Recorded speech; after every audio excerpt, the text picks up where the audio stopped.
Fala, gente amiga, tudo bom? Eu sou Carlos Lose e este é o Batata Diário, o seu programa de dicas do Diário do Capitão. Hoje vamos falar de livros, mais especificamente do universo de Guerra nas Estrelas, o livro Tarkin, escrito por James Luceno. James Luceno, que na minha modesta opinião, juntamente com Timothy Zahn, é o maior escritor de Guerra nas Estrelas, né?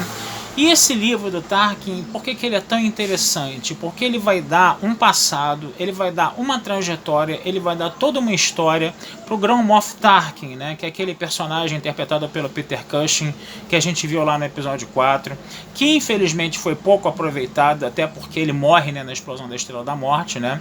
A gente chega a ver essa figura do Tarkin em algumas animações, como a Guerras Clônicas, Rebels. A gente chega a ver Tarkin, né, até digitalmente ali em Rogue One, só que é muito pouco, né? É um personagem que podia ser muito mais bem explorado, e o James Luceno está tendo grande mérito de fazer isso, né? Qual é o plot dessa história? Qual é o assunto dessa história? A gente está ali entre o episódio 3 e 4, tá?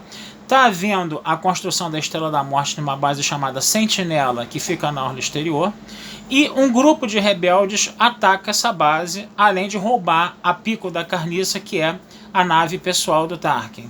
Eles fazem ataques em pontos estratégicos, né, ao longo do Império, né, fazendo saltos no hiperespaço para lá e para cá, e o Tarkin precisa, né, correr atrás, né, fazer um jogo de gato e rato com esses rebeldes aí. E para isso ele vai contar com a ajuda de ninguém mais, ninguém menos do que Darth Vader, que ele está conhecendo naquele momento, né?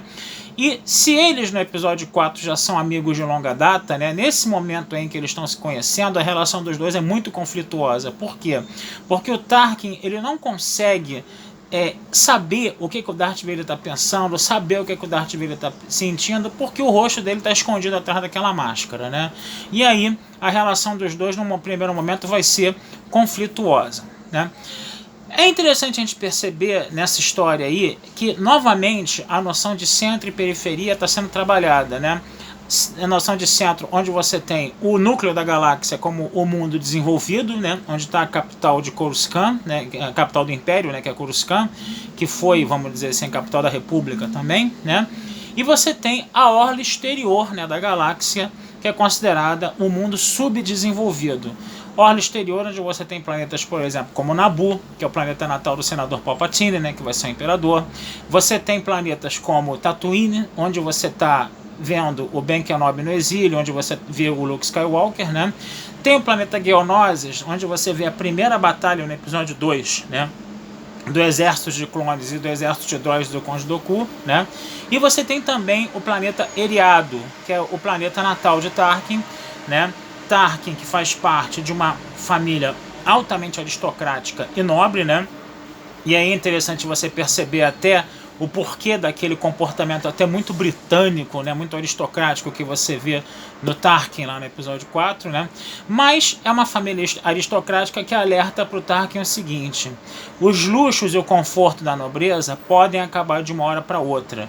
Então é importante que você faça uma iniciação, né, para você está em condições, vamos dizer assim, muito adversas para você poder tocar a sua vida. Então o Tarkin ele é obrigado a fazer o quê?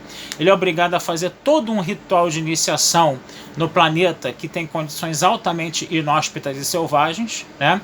É um planeta onde ele vai precisar, vamos dizer assim, observar, né? Ele vai ser perseguido por predadores nessa iniciação e ele precisa, né, estudar, observar o comportamento desses predadores para ele mesmo se tornar um predador. Então você vê que o Tarkin ele tem essa característica dupla aí no caso, né?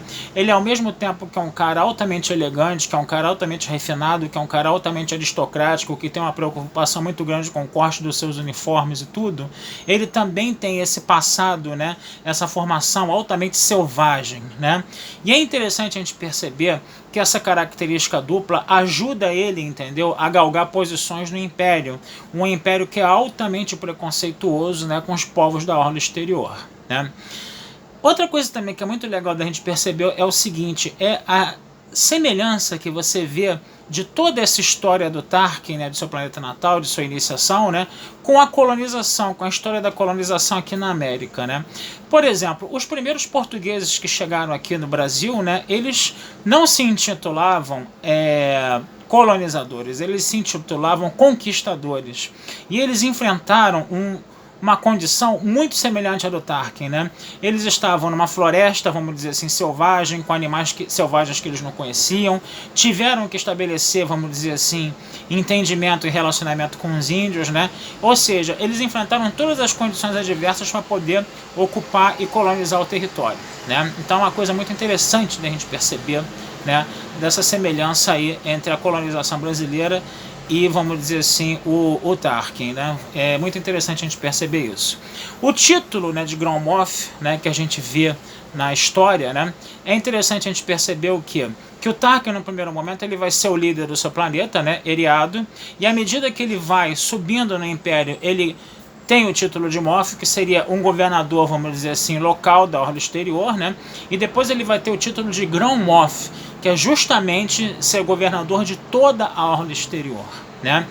E aí é interessante a gente perceber que mais uma vez você vê um paralelo, uma semelhança com o caso da colonização da América, porque aqui no Brasil você tinha, por exemplo, os cargos de governador geral, né? Que era uma autoridade nomeada diretamente pelo rei, né? E, obviamente, né, o Tarkin vai receber esses títulos de Moff, de um Grand Moff, pelo imperador, né? Outra coisa também que é legal da gente perceber é que você vê também isso na colonização espanhola. Você também tem os vice-reinos, as capitanias gerais, onde você tem os vice-reis e capitães gerais, né? E em Portugal existia até o Conselho Ultramarino, que era composto de pessoas, entendeu, que já tinham tido experiências de colonização, né? E é interessante a gente perceber que isso poderia se aproximar, inclusive, né, do título, né, do cargo de Grand Moff, né? Então a gente vai vendo aí, né, como é que o Tarkin ele tem essa, vamos dizer assim, toda essa estrutura, toda essa história criada, entendeu, em torno de Guerra nas Estrelas, né?